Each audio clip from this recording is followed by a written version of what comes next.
So I came to US about 22 years ago in the year of 2000. When I came to the US, I didn't have any, family members or friends, and I was 19 years old, and I just came to Mount Vernon, Iowa, because my college was called Cornell College. And the reason that I wanted to come to America was that in Mongolia, the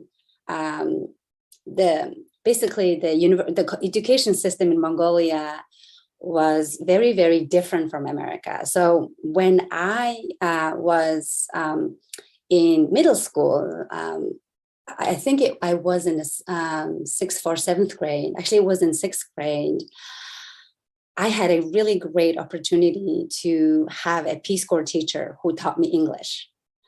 And before that, everybody had only a choice of Mongolian and Russian as a foreign language. And English was a very, when I was in the sixth grade, was a new language opportunity for us to learn. And we had Russian or English. And I was like, okay, I want to pick English.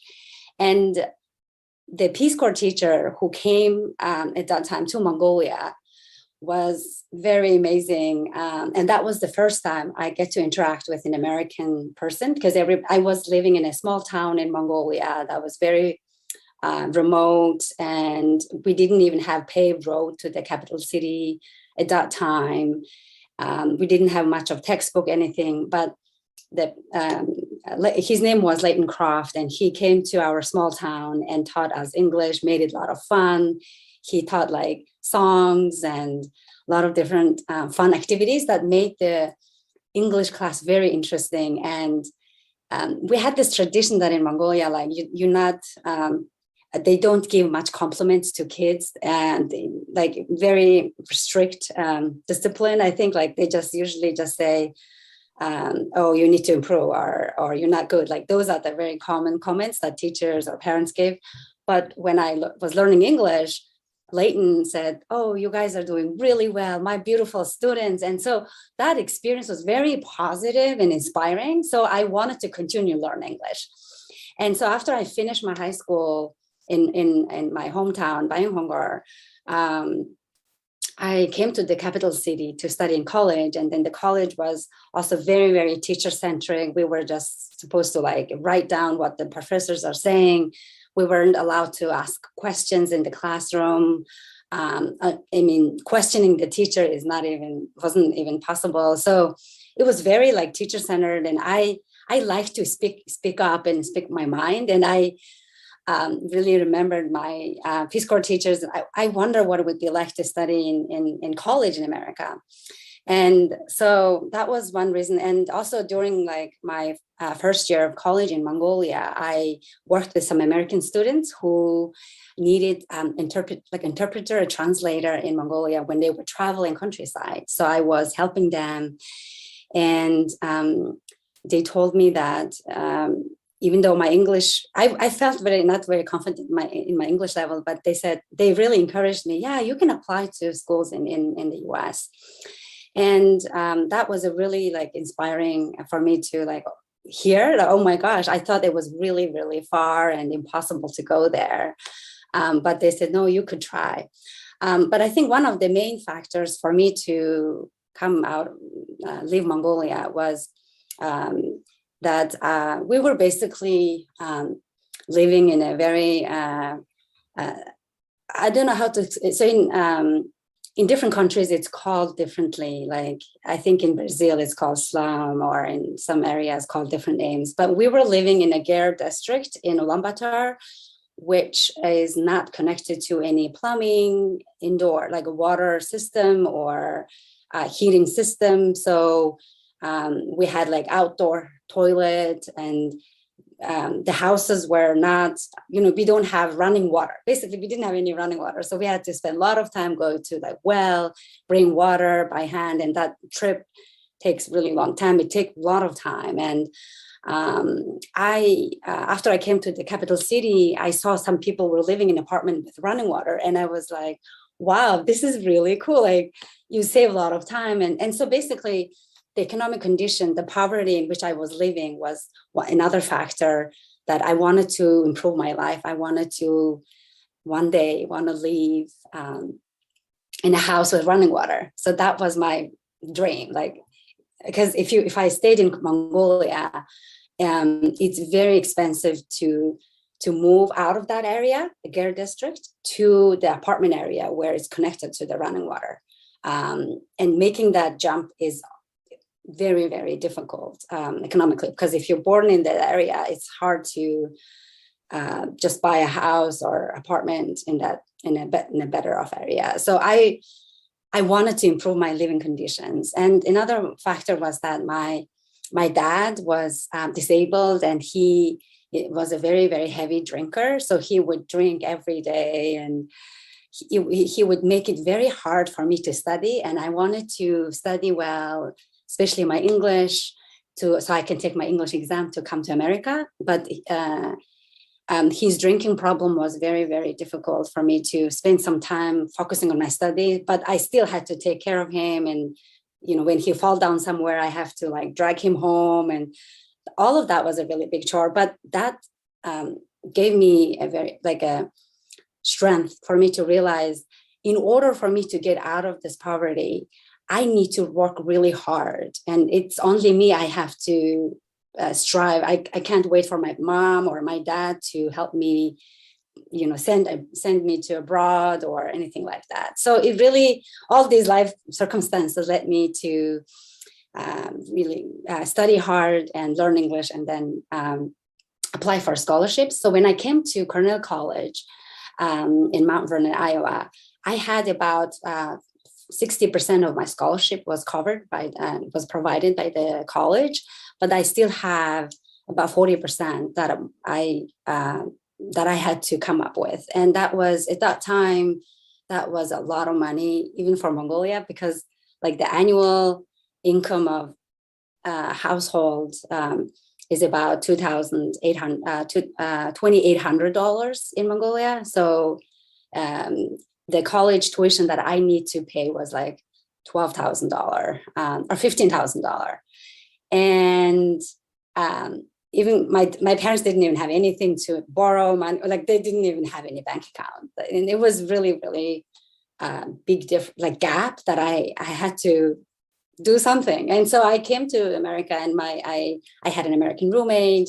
And so make a long story short, it was absolutely amazing to see Cornell College, the community, the churches, the students' parents, all of them really did an amazing fundraising for me to come up with that initial funding. They didn't want me to go back to Mongolia. And I told them that even if I go back, because the finance officer said, if you can't pay, you have to go back. We have to send you back to Mongolia. But I was like, oh my gosh, I don't want to go back, because I want to get education, and I want to help families with, families in Mongolia that live in this Ger district without running water.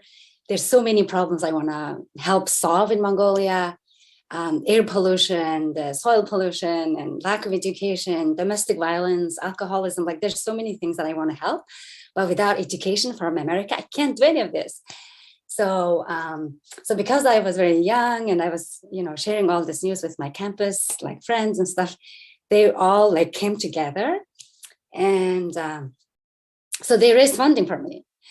And I was like, oh my gosh, I couldn't believe it. Initially, I was just couldn't believe it, because they, I was a stranger to them, right? They don't know me well. But anyways, long story short, I was able to stay at Cornell that first year. And I was really inspired. And, given my college credits in Mongolia, I was able to finish Cornell in 2 years. I studied in junior and senior year. And even in my last year, some of the professors even co-signed a loan that they trusted my ability to pay back. So after finishing Cornell, I got a job, paid back some of the loans that my professor co-signed in the last year of college. And so without that generosity of all the Cornellians, I wouldn't be able to finish my college. But thanks to them, I was able to finish college, and I went on to go to grad school. After that, I was able to work for the World Bank Group. So World Bank Group is an international organization that mission is to eradicate poverty and inequality around the world. So the mission of the organization really aligned with what I wanted to do. So I worked there for actually quite a number of years. I worked there about 8 or 9 years. So it was in international development, public social sciences fields. I was doing economic research. So I did some international economics research work there. And in 2017, thanks to my contribution to research. So my research was published in several peer-reviewed books and journals, and it was about, my research was focused on how countries can expand their services trade and reduce barriers to trade around the world. And at that time, when I was doing research, I had no idea, but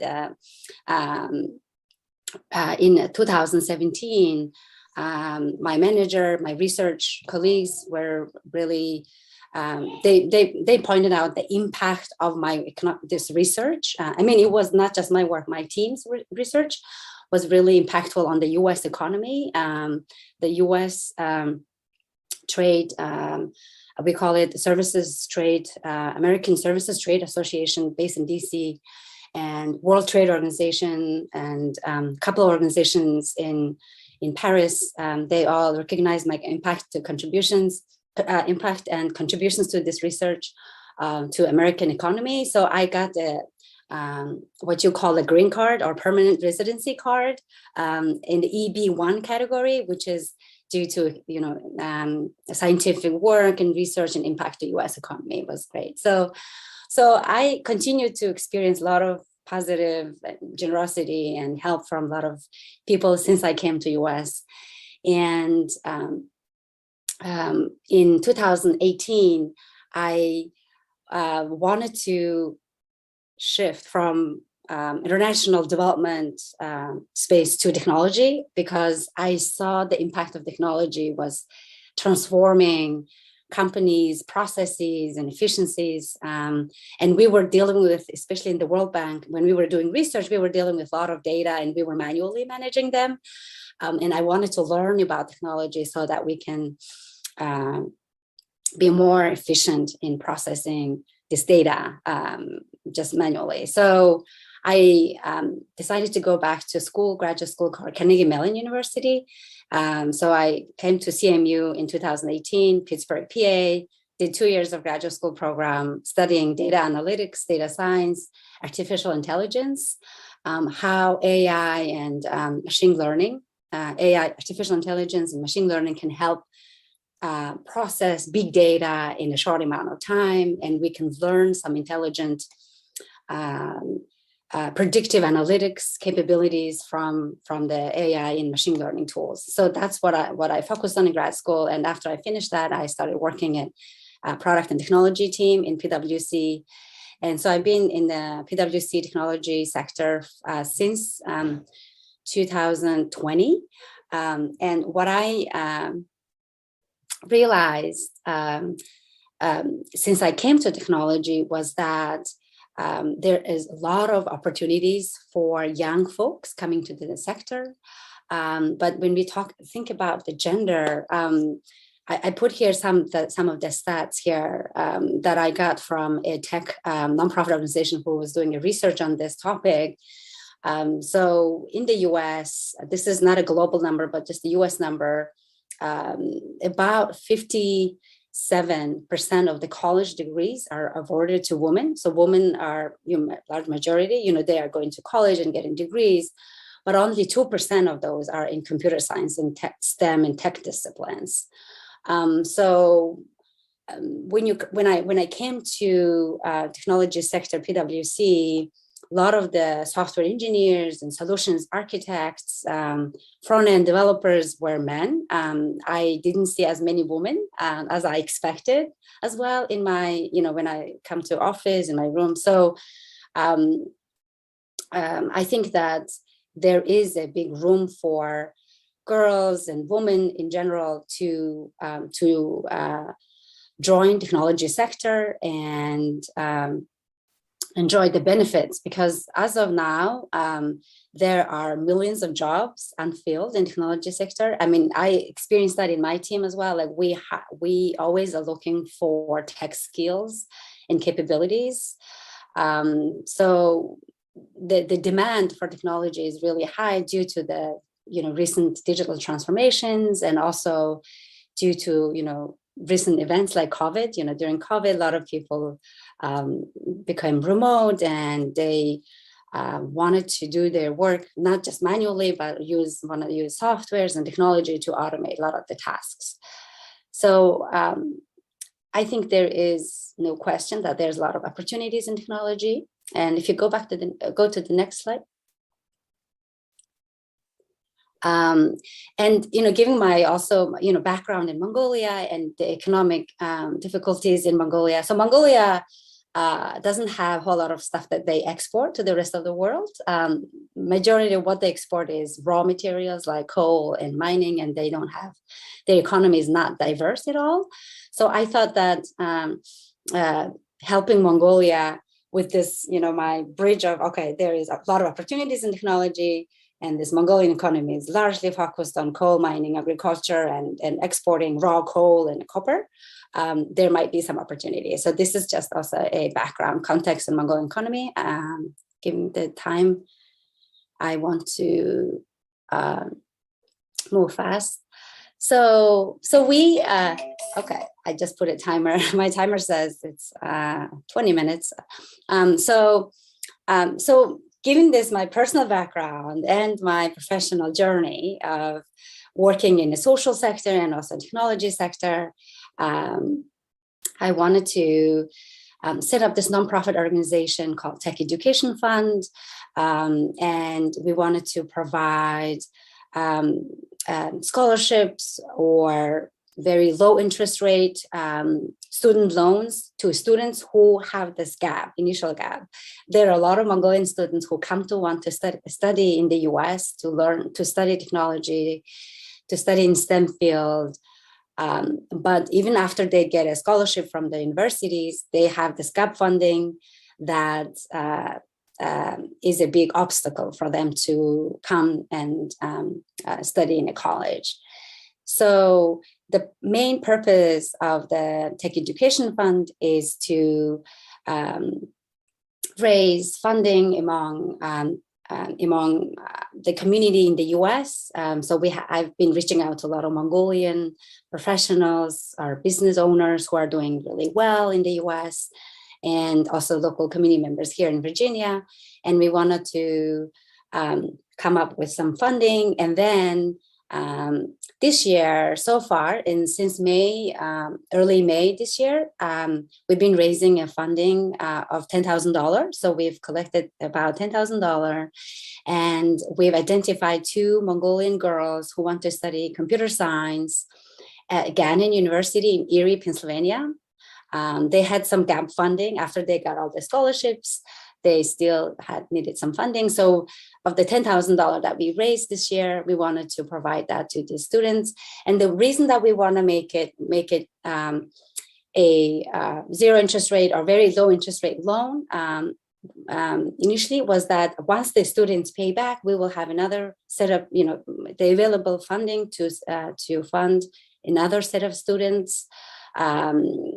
Because doing fundraising every year for the next set of students might be very difficult. So we wanted to have this reoccurring perpetual fund where if some students get a loan from us, they go to STEM, I'm sure they will have opportunities in STEM field, in technology field, to get a job, and then they get a payback. And then with that fund, the NGO can provide that funding to the next set of students. So we want to have this sustainability in reoccurring funds so that we can help more students. So that's the reason we will put the loan there. But if we have extra funding, we would like to give just grants and scholarships. So this is just a big vision. In 10 years, this is where we want to reach. But maybe this is too high. But we want to start out with a vision. So this year, this is the POC, proof of concept. I want to first test the idea with a small funding. So this year, our goal was to raise $50,000. And so far, we reached 20% of that, $10,000. And we wanted to provide this funding to students who already have partial scholarships. More than 60% they've received it from other sources, from universities and scholarship funds. And we want to provide, we wanted to help with that remaining gap. So this is the gap funding that I initially experienced and that I went through with, Mongolia community members in Cornell College. And I wanted to be that resource for the students.